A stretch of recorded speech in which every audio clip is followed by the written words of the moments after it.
Hey guys, welcome to the inaugural episode of People That Grind. It's a new podcast that I'm doing that's designed to give you guys some insight into the entertainers that make me tick and maybe, hopefully, make you tick. As you know, I'm Grindhead Jim, and I am joined by a wonderful comedian by the name of Jasper Redd. If you haven't seen him on Netflix with Jazz Talk, please go check out that special. When I watched it a little over a year ago, it was one of the things that one of the few things that have made me laugh sincerely out loud over and over again in a very long time. So, right after I saw the special for the second time, because I watched it back to back, I remember tweeting you about this. I said, "Hey, this is awesome. Thank you." And then you tweeted me right back. And so right away, I found you one of the most personable guys in the business. So, I really appreciate you coming on the show. Hey, thank you, Jim. I appreciate the introduction, and yeah, man. If people take the time to watch my Netflix special, least I could do is be grateful enough to at least thank them for taking that time. If more entertainers thought that way, the world would be a more intimate place, that's for sure. So I don't want to bury the lead too much in as much as I'm going to assume most of you listening know Jasper's work somewhat. If you don't, go check it out on Netflix. You can see it other places like Pandora and so forth, and it's definitely worth it. I kind of look at your work as somehow bridging the gap between like a Stephen Wright surrealism and that kind of a Dave Chappelle-esque kind of just very accessible without being mainstream. So your audience, you're forcing them to think, but not so hard that their head hurts. And I love that about your delivery. Well, thank you, man. You know, it's funny that you say that because when I first started, people used to call me Chappelleberg after they said I was a mix of Dave Chappelle and Mitch Hedberg. So they used to call me Chappelleberg. After about 3 beers last night, I did say Hedberg. I thought about it, but I felt like Stephen Wright was a better comparison because it was a more disparate comparison. 'Cause I think there's a lot of things that Chappelle and Hedberg did similarly. But I remember when Mitch came out, it was he was so different. People did not know what to think. This was back when comedy, as you know, was kind of force-fed to everybody because it was kind of like the internet boom a few years later. Everybody wanted a piece because they thought this was the next big thing in terms of making money, whether you were a comic or a promoter or what have you. And did you ever see Mitch Hedberg's unedited special? Oh, of course, man. I mean, that was my first experience with Mitch Hedberg before I even got into stand-up. I saw his Comedy Central Presents one night at home, thinking, like, who is this dude? You know? Right. So, of course, when they released that CD along with the uncut version of the Comedy Central Presents, yeah, man, that was gold. Yeah, I thought the unedited version was brilliant. It was really good stuff. But enough about the shop talk, which you probably get to no end when you do these sort of things. What I found really interesting about you is that you have a very genuine sense about you. And you strike me as a guy who is very eclectic between your live work and your podcast. You have a very wide palette, as they say. When you're in between writing and doing the things that you do, what are the things that energize you and inspire you to kind of just get up every day and make you smile? Damn, everything, man. I mean, I'm on a constant search for stimuli and inspiration so I can do great things when it comes to the comedy. So it can be anything, music, it could be an interview by someone I really admire as an artist or just as a person. So it can come from all angles, Jim. Sure. What is one of the most recent new things you picked up, whether it was a game or music that really just kind of popped at you and made your eyes bulge a little bit? Can you say that again? I was asking what one of the most recent pieces of stimuli that really caught your attention, made your eyes bulge a bit. Oh, I think it was a Chris Rock interview he did when he was promoting Top 5. And he was doing these press runs, and he was just really he was preaching the gospel. I feel when it came to the entertainment industry, so that really made me. I don't know. It put a battery, or it recharged my battery. Just okay. Chris Rock is as successful as it gets, and even he sees the hurdles, that you have to jump over to Absolutely. be somebody. I mean, there's an inherent hypocrisy in attempting to remain genuine when you're an entertainer. Do you find that's true? Yes, because you're trying to please two beasts. You're trying to please yourself and also the audience at the same time, Hmm. And that can be a dilemma that I constantly go through because you want to be true to yourself, and but you also want to be accessible so that everybody can, dig what you're doing. So it's kind of a give and take type of thing.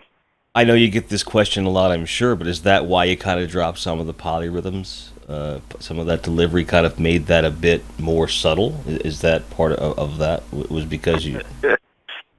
Jam, I don't know where that polyrhythm stuff came from, man. I never labeled myself the polyrhythm comedian. I would never do that. That's kind of a conceited title to give us.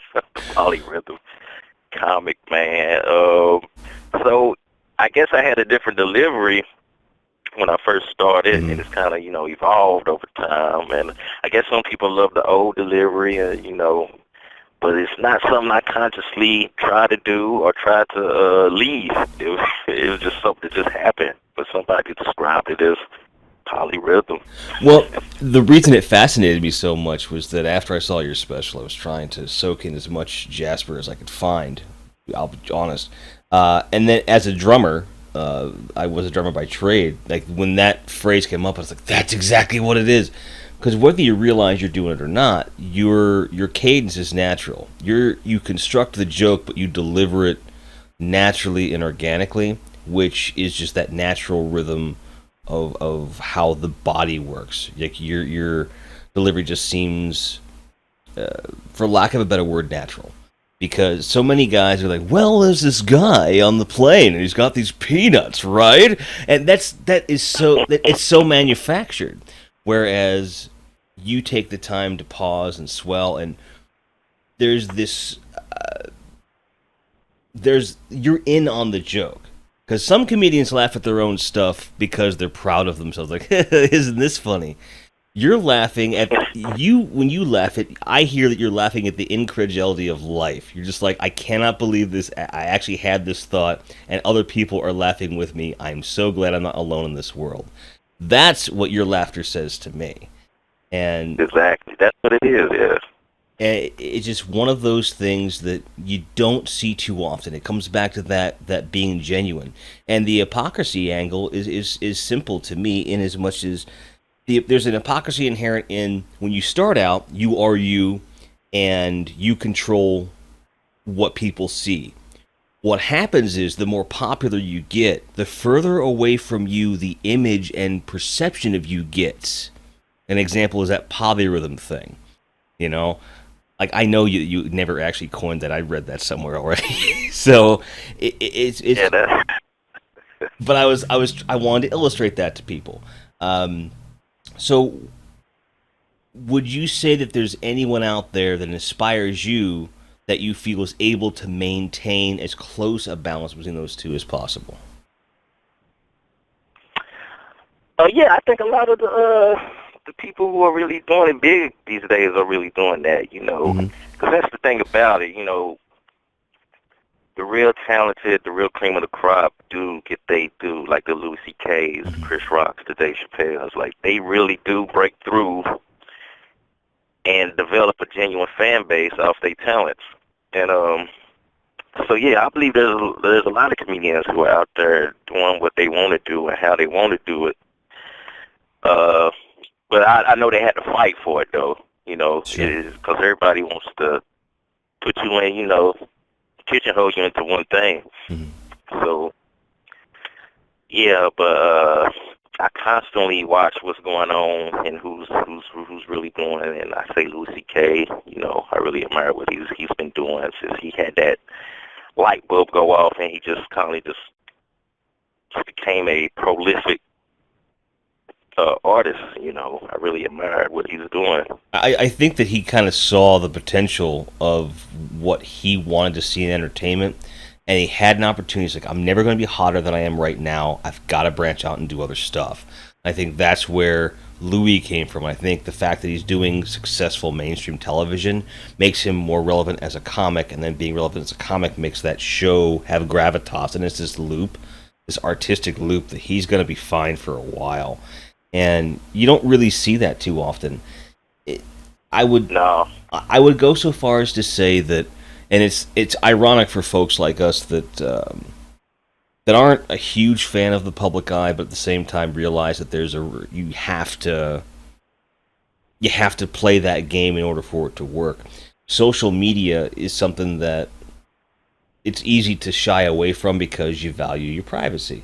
But if you don't tame that beast, you're doomed to that hypocrisy thing. That's the one last vestige of control you have over public perception of you. And do you think that maybe that's why guys like Chappelle and Louis and yourself you still have a pretty close to the chest view, both of yourselves and that the public has of you? Do you think that's a factor, or is there something else at work here that maybe we're not seeing? Yeah, the whole social media thing. I've always had I struggle with it because, as you say, I do like to keep everything close to the vest and just give you what I feel you need to know instead of just Right. giving you some just because I want to stay relevant. So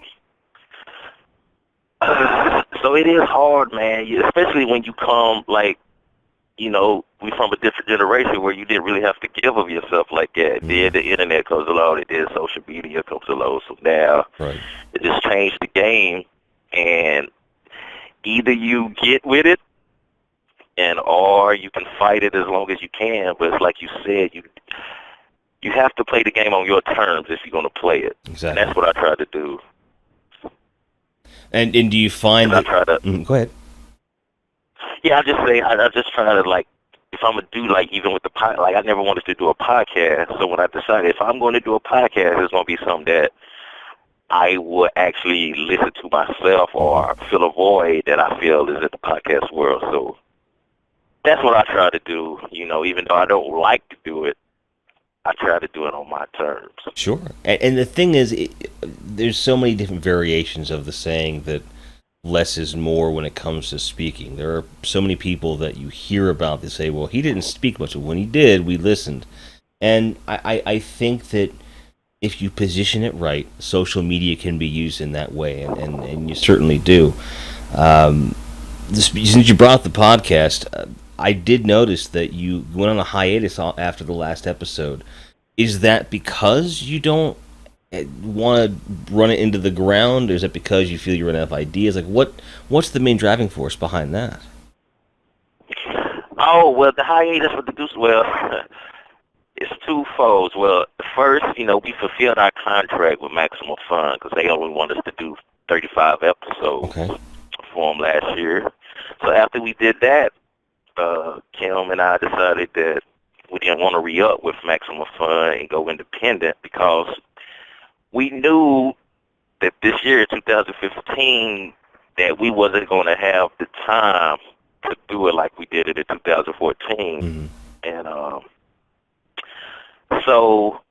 and we didn't want to, and I'm good friends with Jesse Thorne over at Maximum Fun, and I didn't want to take his money and do a half-ass job knowing we weren't going to be able to dedicate ourselves like we was. So I said, let's just go independent and work at our own pace and release episodes as we can instead of being tied down by a contract to start releasing half-ass shows to fulfill the contract instead of putting our all to it and give you a quality show. So we said, let's take a step back, take a hit. We ain't going to be making no money this year as far as the podcast, but we'll be able to work at our own pace and do it how we want to do it.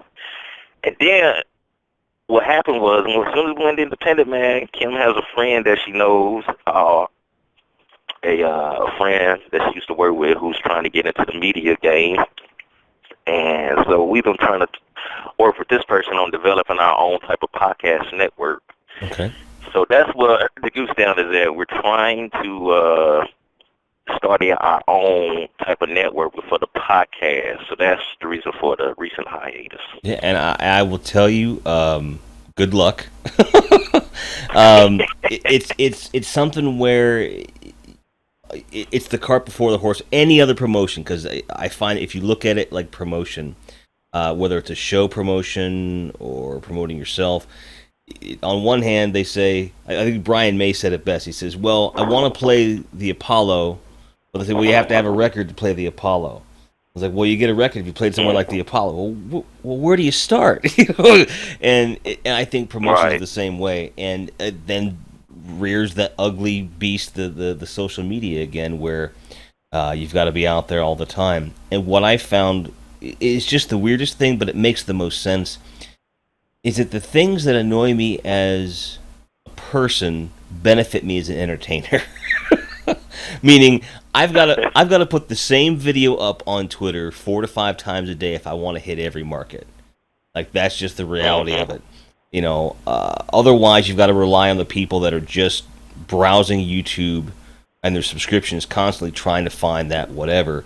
And it's that, again, we grew up in this thing where you put it out there and if people like it, great. But there's so much saturation. Like, how do you cut through? And exactly, that's really the thing.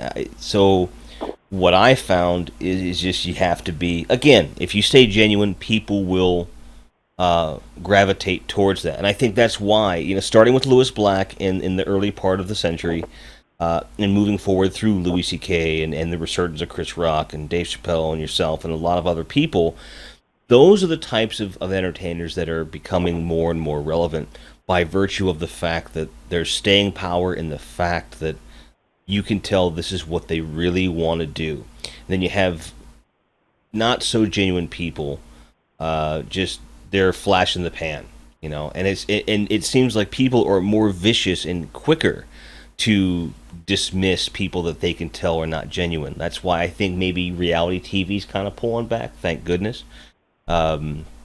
So where do you think we go from here as we get more and more into a genuine perception of entertainment and people being more of themselves? Where do you draw that line between being genuine and being private without just cutting things off? Like, how do you think that we need to evolve as a culture to kind of facilitate that?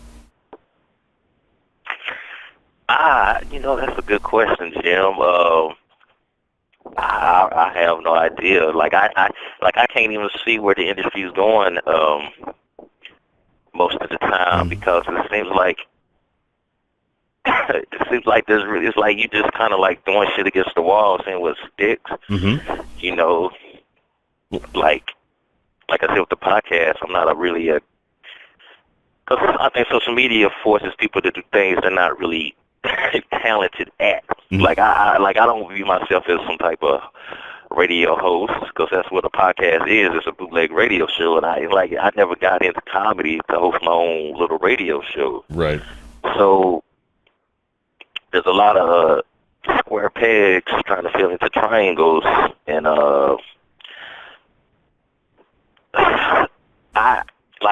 where I would wish it would go as far as the industry is just let people just do what they really good at, mm-hmm. and become masterful at that, and really try to break ground doing what they good at. Because if I had all the time in the world just to focus on comedy, man, there's no telling where I'd be right now. I feel since I moved to Los Angeles in 2005, I've been scatterbrained for 10 years trying to do all these different avenues to get recognition. Mm-hmm. So I don't know where the industry's going, but where I would like to see it go is for people, especially for comedians, to stop feeling like they have to keep up with the Joneses. And I would go so far as to say that there's a stigma in Hollywood and in the industry that comedians have to be these jacks of all trades. I mean, to come full circle with the Mitch Hedberg reference, on that special you and I love so much, that was one of the big things. They're like, yeah, you're great at comedy. Can you write? And then it just became this whole thing. Yeah. And it was, I think that was always something that was prevalent. So because we have such a prevalence of direct media, like one of the things that I was always hoping to see, you got this Comedy Store does those streams, live streams, and they kind of have been dabbling in it for a while. But I think that if there was just some kind of network or some network of networks or a collection of things where you could just watch live comedy from a couple dozen different comic venues for a flat fee, promoters would make money, comics would make money, and certainly people would see more comics, and then that would kind of facilitate what you're talking about, which is people being true to themselves. I mean, we're in a world where McDonald's gives you the option to have apples and a salad with your Happy Meal. I'm not saying that's a bad thing. I'm simply saying that in a world where you feel you're forced to make that kind of change, either A, maybe you've lost your relevancy, or B, just own it. Make the fries and people will come. It just, you can't please everybody. And Right. I'm not saying that I have any, because they made that so that the public would feel safe going to a McDonald's, if they had a healthy choice. But let's face it, if you walk into McDonald's, no one in the history of ever walks into McDonald's and says, I hope there's something healthy on the menu because I just feel like a fresh salad. Mm-hmm. That's not why you're there. If you want something fresh, you're going to go and get something fresh. So even in the biggest of the biggest corporations, there seems to be this kowtow to public perception. And I do see this movement in entertainment where we're trying to move away from it, and yet we're still kind of mired by the old guard of you have to do everything. If you do a podcast, like, for example, there are a lot of popular podcasts where people say maybe you should do stand-up. It's not the same thing. Right. It's not even close. I'm good at being humorous in a conversational setting. That's my shtick. I found that when I'm around about 18 people and I can just start talking, I can feed off the crowd and I can be funny. But I'm having a conversation. Can I construct those into stand-up jokes? Sure, I can. But then you get up in front of a bunch of strangers that don't get the references, and then you're fucked. So it's easier to have the conversation, make the joke, then put it out there, and then let people that want to consume that find it for me. Do you find that the reverse is true coming from a stand-up where you control the cadence and the material and the context, and then go into a podcast situation where it's anything but structured? Do you find that that's maybe where part of it is a struggle? Yeah, because it's like I say, comedians are comedians, and trying to host a podcast can be difficult, especially if you're not used to listening to, like, a talk-based type of show, Mm-hmm. So I think, and that's the other thing about social media, I feel like people try to do what everybody else is doing because they want to keep up with the Joneses, so they're really not passionate about it, to pull off a good show. Like, if you was really passionate about doing a podcast, I feel you would do all you can to make it, pristine. I think a lot of comedians just start podcasts because, hey, if he's doing a podcast, he got a podcast, well, I might as well, or he got a web series, so I guess I got to get a web series. Yep. And you have, like you said, a whole bunch of jacks, a jack of trades, but masters of none. Mm-hmm. And it's just, and it's saturated. Like, everybody has a podcast, everybody has a web series, everybody's doing Vines and YouTube stuff. So it's like you almost have to, like, because I'm the kind of person who doesn't like doing what everybody else is doing. Mm-hmm. I really like to just go against the grain and trying to, see something from a different angle, or approach it from a different angle. Because that's what I get my kicks off, is trying to do what hasn't been done. I mean, so I kind of Grimace. I mean, calling Grimace G Unit. I mean, come on, let's face it, right?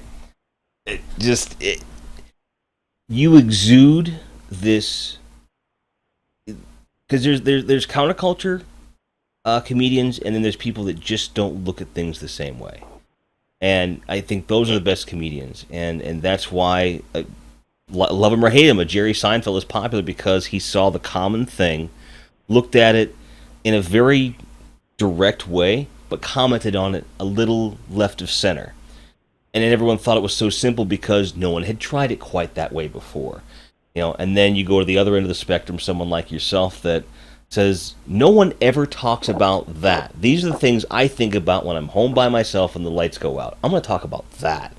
And you just kind of, it all comes back to that, being genuine with where your thoughts are. Mm-hmm. The people that try to construct a joke around the idea of what they think the audience is going to want, they're going to fail every time because it's going to sound like a bad impression of Seinfeld every single time.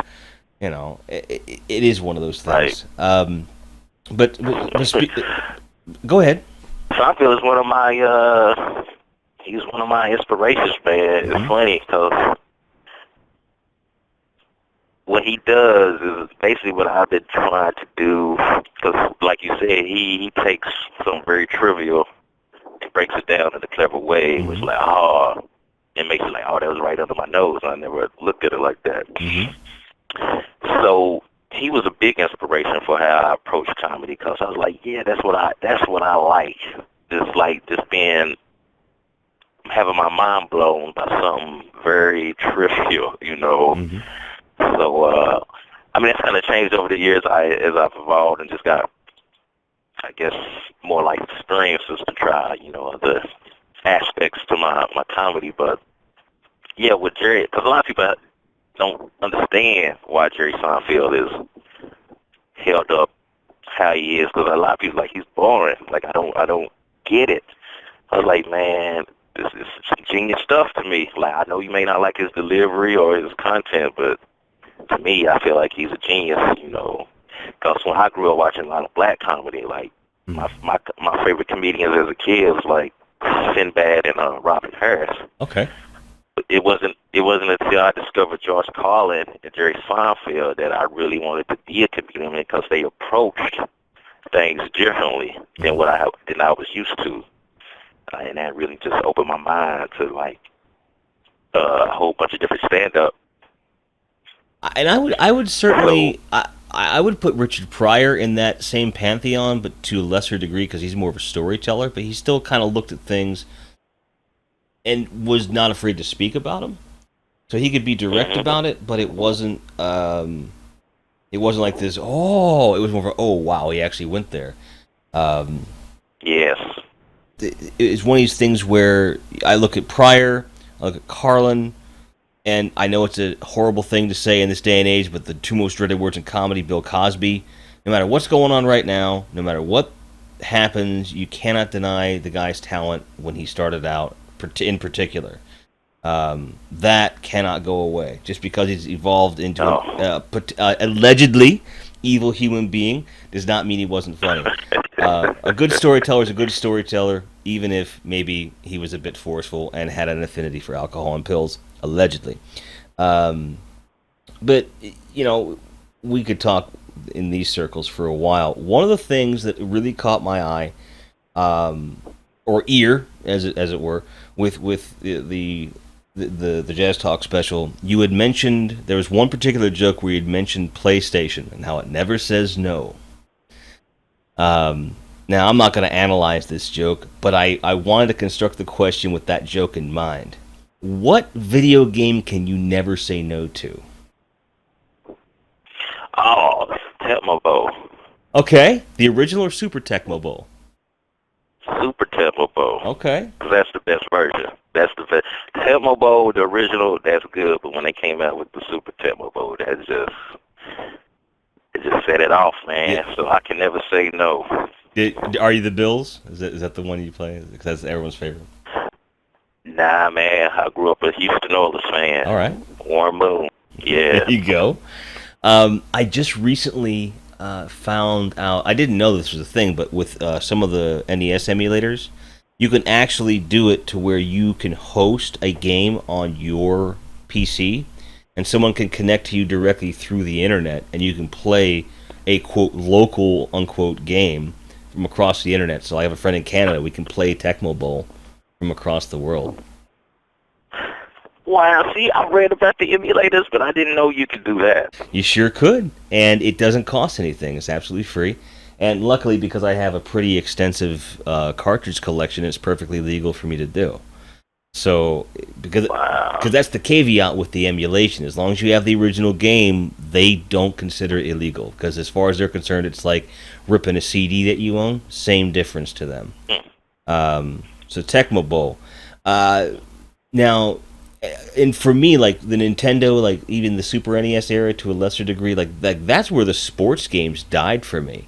That's really when I started looking more towards the story-driven stuff. Do you still play some of the newer stuff that's out there, or have you just kind of stuck with the Nintendo stuff? And well, I'm kind of similar to you, because when they started coming out with more advanced gaming and better video game systems and better graphics and all that, I kind of fell back because I was like, I can't keep up.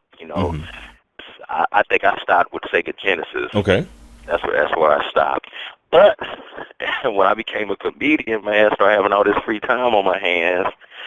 I went out and bought me a Nintendo Wii. Okay. That's the last gaming system that I bought. Now I no longer have, but that was my last venture to the video game world. Yeah, I kind of famously was about to quit modern gaming. It was just something I was announcing on a podcast that I still do to this day.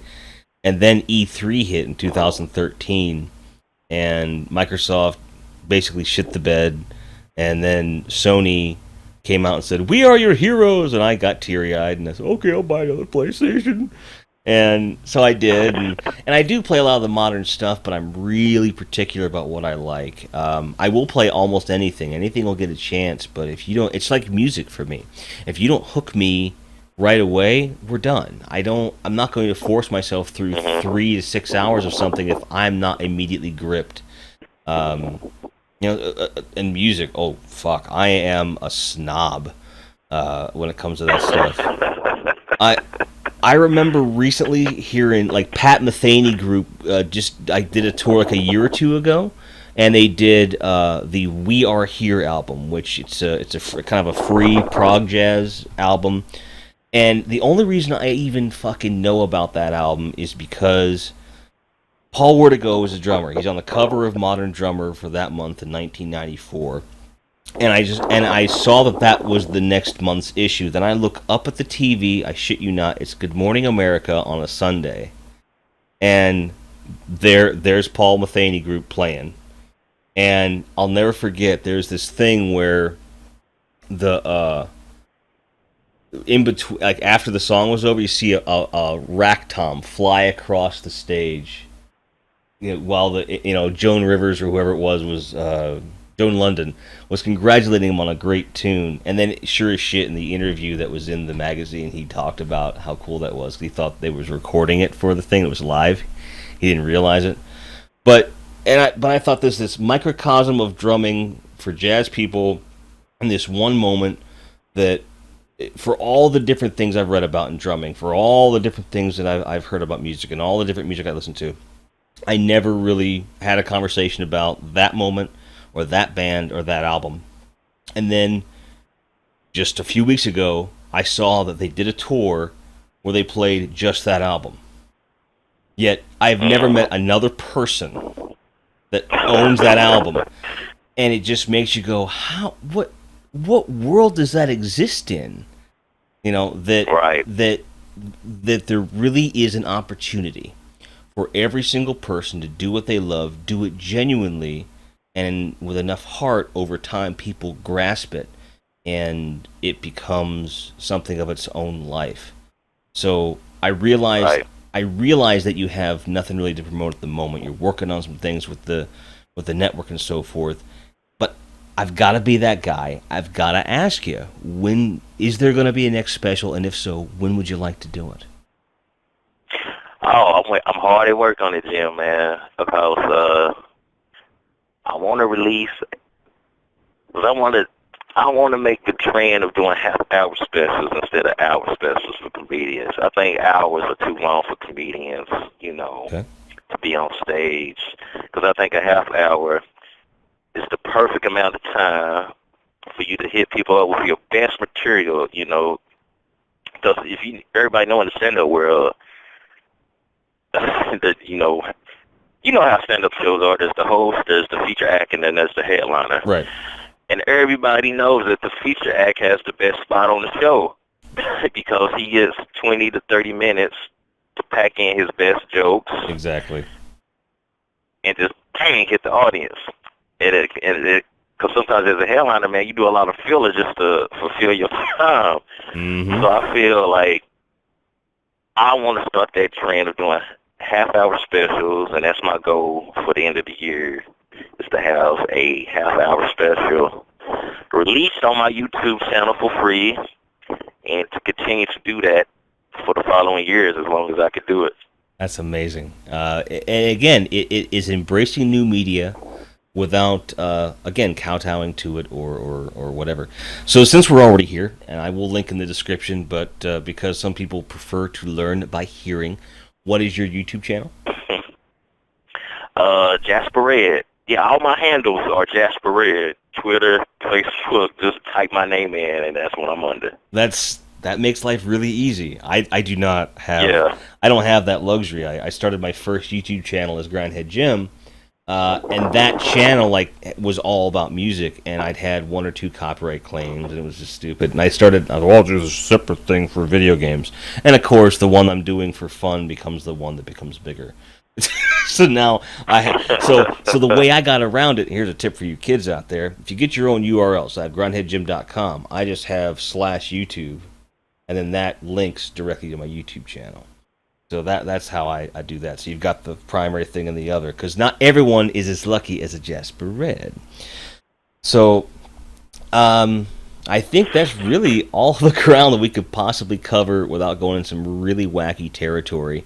And I think that we've just scratched the surface of some conversations that we could have. So I'd love to have you back sometime if you'd love to come back. Anytime, Jim, man. Perfect. You know, I ain't hard to find, and I have all the time. So anytime you want to bring me on, Jim, I'll be glad and more than happy to, talk shop. Perfect. Well, thank you so much for being here. Ladies and gentlemen, that is Jasper Redd, one of the first people that grind. You guys take care. I'll see you on the flip side. Cheers.